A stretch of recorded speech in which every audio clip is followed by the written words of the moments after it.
Okay, magandang gabi. Nagpapaanak tayo ng isang inahin natin. So, nag-deliver na siya ng isang piglet. Yan, lumabas na isa, una.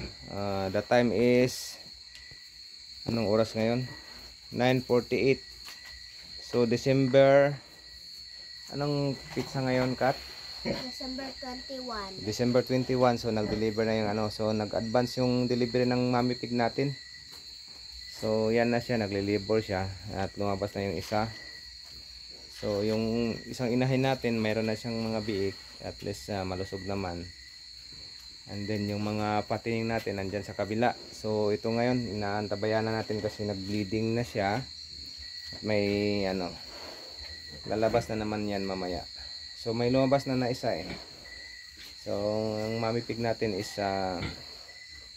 naghihintay na lang ng kumbaga may pressure na lalabas galing sa tiyan niya at ilalabas naman yung mga biik na nasa loob.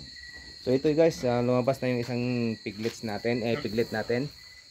Malusog. At naputulan natin ng yung pusod. So may gamot tayo dito, naubos yung betadine ko. So may quick heal tayo.